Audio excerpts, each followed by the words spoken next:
Bonjour, aujourd'hui on se retrouve pour un nouveau concept. J'ai placé plein de petits papiers dans un bol et en fait on va tirer au sort et il nous donnera 3 livres à lire avec une même consigne. Donc il y a des plus ou moins difficiles.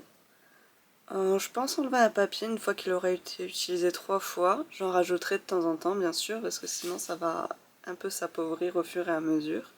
Après je pense qu'il y a quand même un peu le temps. Donc tout de suite on va tirer le premier papier au sort.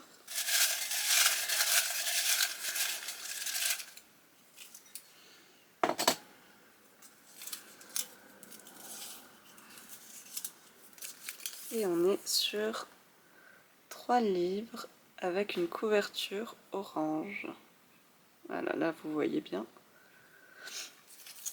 Une couverture orange.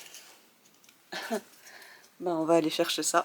Premier livre que j'ai trouvé, il s'agit d'un livre de Stephen King nommé Les Évadés de chez Albin Michel.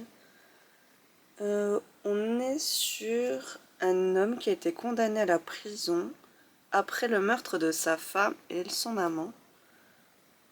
Alors, très franchement, je sais pas trop où ça va nous mener, mis à part que ça se passe dans une prison. Il est vraiment bien noté et j'aimais bien les couvertures de ces livres-là, sachant que j'ai déjà lu La petite fille qui met Tom Gordon et Les Brumes. Ouais, Brumes. Que j'avais plutôt bien aimé tous les deux, même si Brume m'avait un peu déçu par sa fin comparée à celle du film que j'avais vu. Mais ouais, c'était vraiment bien. En plus, il est plutôt court. Et en cherchant, j'ai remarqué que j'avais très peu de livres orange en réalité. Et je crois qu'on n'aura pas beaucoup de choix pour les 2 prochains. Sachant qu'il y en a un juste ici. J'ai lu le tome il n'y a pas très longtemps qui se passe juste avant celui-là. Et j'ai pas vraiment apprécié, donc j'ai pas hâte, mais il faut que je termine la saga, donc ça tombe plutôt bien. Et il y en a un autre que vous voyez pas qui est... Ah si, vous le voyez, il est ici. C'est Plein Ciel, qui est un peu gros, mais vraiment, j'ai rien du tout en orange. Donc je pense que ça sera ces 3-là. Heureux, on se retrouve. J'ai terminé Stephen King, Les Évadés. Alors, on est ici du coup sur un homme qui va nous raconter la vie d'un autre homme qui est en prison, qui s'appelle Andy, et qui a été a priori condamné à tort pour le meurtre de sa femme et de son amant. Au fur et à mesure de l'histoire, on en apprend plus, beaucoup plus, sur Andy que sur le narrateur en lui-même. Même si il dit qu'il a vécu cette histoire à travers lui, on est quand même beaucoup plus focus sur Andy. Alors beaucoup ont adoré ce livre parce qu'ils avaient vu le film et après ils l'ont lu. C'est pas mon cas, j'ai jamais vu le film, je sais pas si je le verrai un jour. Donc j'ai plutôt bien aimé, mais on est loin du coup de cœur. Il y a beaucoup de moments... Comment dire? On peut pas dire le mot, donc c'est assez compliqué. Des moments intimes que t'as pas envie de voir et que lui non plus n'avait pas envie de connaître. C'est assez compliqué, on parle de corruption, on parle de malmenage, on parle de personnes qui se font assassiner à cause d'un tel et tel malentendu ou de tel et tel haut gradé qui ne l'aime pas. Donc ouais, c'est plutôt intense à lire. Après, les passages là sont assez courts en soi, le livre est très court, hein, c'est même pas 200 pages. Est-ce que je le recommande? Oui, oui bien sûr, mais je pense pas que ça soit mon préféré de l'auteur. À choisir dans le milieu carcéral, j'ai préféré La Ligne Verte. Mais ouais, si vous voulez une petite lecture de l'auteur, ça passe très bien. Ensuite, le deuxième livre que j'ai choisi, donc pour la couverture orange, c'est L'été meurtrier d'Oxford, tome, je sais plus, 5, qui s'appelle Tôt ou Tard. Donc l'orange est là, derrière et ici. Donc je pense que ça rentre bien. Et autant en profiter, il est dans ma palle du Pumpkin Autumn Challenge pour le côté gourmandise. J'aime beaucoup cette saga. C'est vraiment une saga détente. Bon, avec un meurtre à élucider, certes, mais on passe vraiment un bon moment, c'est très cosy. En même temps, c'est un cozy mystery, vous me direz, mais ouais, c'est une petite saga que je conseille. Enfin, petite, il y a plus de 10 tomes maintenant. Je les ai pas tous. Mais j'avance doucement mais sûrement. Donc on va continuer avec celui-là. Pour le troisième, j'ai pas encore choisi. Je sais pas si je choisis une suite de saga ou un one-shot, on verra bien.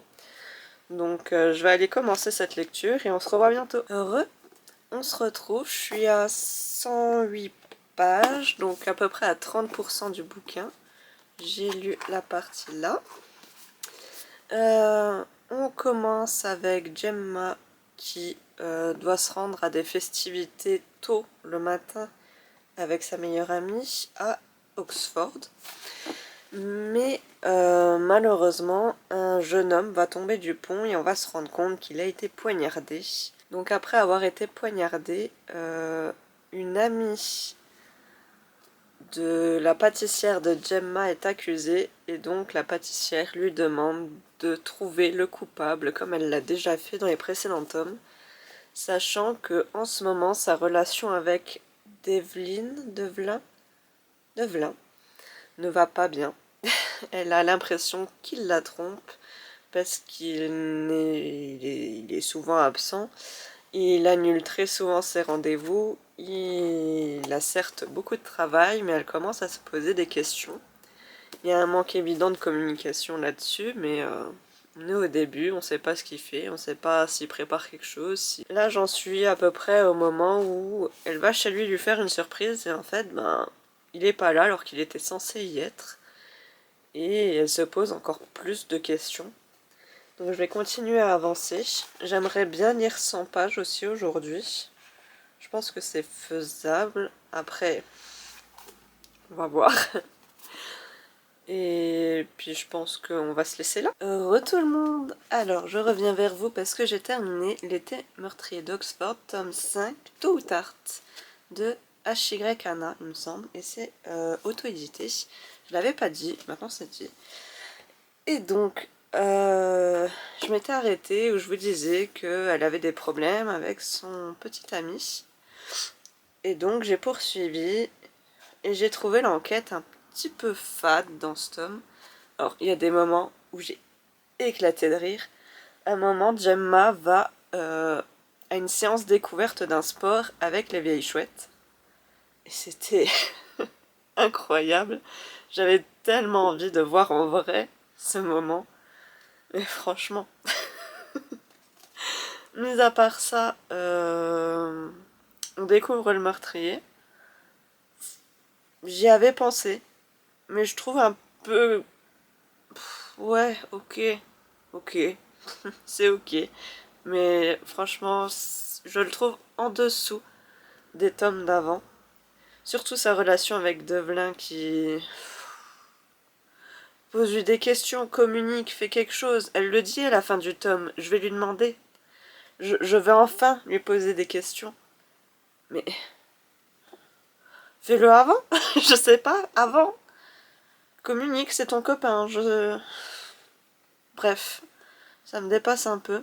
Elle attend que d'autres gens lui disent oui, mais non, tu te fais des idées ou ah, je l'ai vu avec X personnes, c'est normal. Mais demande-lui, c'est évident.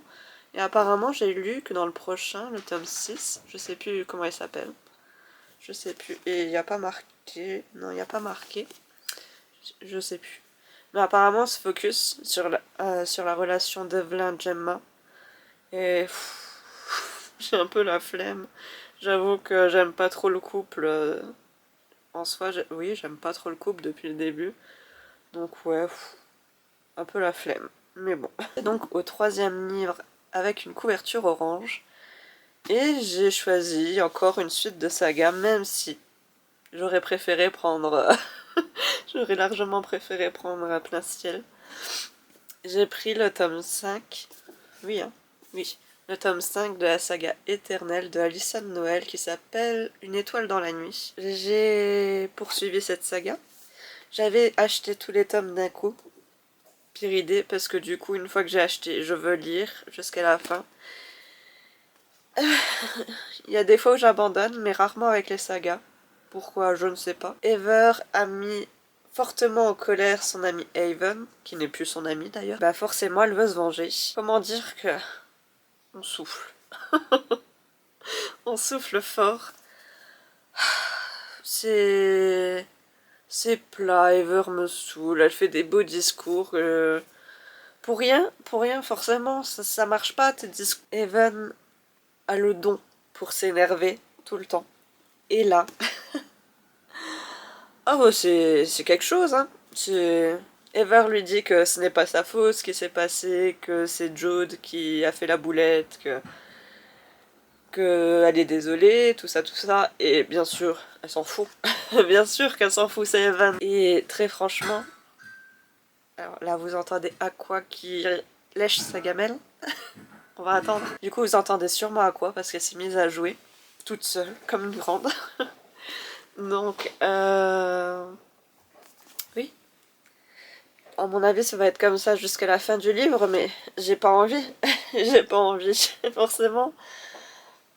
Je sais pas, je trouve ça lent, je trouve ça ennuyeux. Là, on est à un moment où Jude ne va pas bien. Et Ever est un peu en mode au début, je m'en fous, je veux lui parler d'un truc, mais finalement, elle décide de l'aider. Mais elle essaye de le prévenir quand même, et il s'en fout. Bref. Ah, il me restera un tome après celui-là. Je vais le finir pour la fin de l'année. Parce que je ne veux plus. Je veux mettre cette saga en boîte à livres et on n'en parle plus. Mais franchement, je ne conseillerais pas cette saga. Ever n'est pas un bon personnage féminin. Et Damon... il est chiant à mourir, en fait. Il sert à rien dans les trois quarts... Oui, dans les trois quarts du bouquin, il sert à rien. Et encore celui d'avant, il servait encore plus à rien, je trouve. Donc... non, bon, bientôt fini, au moins. Et oui, j'ai du coup commencé, j'ai lu ça. Je suis à 29%, il me semble. J'aimerais bien le finir ce week-end, sachant qu'aujourd'hui on est vendredi. Samedi, je risque d'être absente toute la journée, donc ça risque d'être compliqué, mais on va essayer quand même. Recoucou. Alors, je l'ai terminé. Il a eu un petit accident de parcours, on va dire. J'ai lâchement abandonné le livre sur le canapé.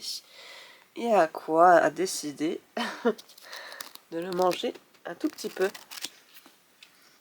C'est le deuxième. Bon, en soi, c'est pas très grave.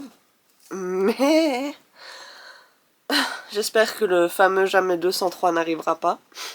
Mais du coup, j'ai appris à ne pas laisser mes livres sur le canapé quand je ne les lis pas. Maintenant, passons aux livres. Bah, comme je m'y attendais, c'est pas bon. Enfin, c'est pas bon. Je n'aime pas. Je n'ai pas aimé. Bah, on nous annonce clairement au début que Ever et Evan, ça va pas bien se passer. Effectivement. Effectivement, à la fin, ça s'est pas bien passé du tout. Bref, là-dedans, Ever grandit un peu. Elle prend des décisions, madame. Des vraies décisions. Donc, petit plus pour elle, mais il n'y a pas grand-chose à sauver. Hein. Et il me reste un tome. Je vais le lire avant la fin de l'année, comme ça, il part de chez moi, on n'en parle plus. Mais ouais, je vous conseille pas spécialement cette saga. Hein. Après, je l'ai peut-être lu trop tard. Je sais pas. Oui, peut-être. Sûrement même. Ou alors qu'on s'est à un public un peu plus ado. Peut-être vers 13-14 ans. Et encore, quand même, là, dans certains tomes, le but de la nana, c'est de trouver une potion pour qu'elle puisse toucher son amoureux de façon un peu plus intime. On souffle un peu. Mais bon, au moins, il me reste qu'un tome et ça sera terminé. On a donc lu les 3 tomes orange. Bah, je vais après cette vidéo, je vais en relancer un. Je sais pas quand je lirai les livres, mais au moins ça sera déjà fait. Donc nous avons lu Éternel tome 5, L'été meurtrier d'Oxford tome 5 et Stephen King. Au final, j'ai lu 2 livres que je pensais pas lire tout de suite. Donc ça me fait sortir quand même des livres que j'aurais pas priorisés. Et ouais, c'est plutôt sympa. Je suis plutôt contente de ce concept. Donc on va pouvoir le continuer ensemble. Et j'espère que cette fois, je ne tomberai plus sur une saga que j'ai voulu continuer alors que je savais pertinemment que je n'aimerais pas. Je suis un peu une forceuse, hein, mais bon, c'est comme ça. Donc on va se laisser là-dessus. Sur ce, je vous dis à bientôt.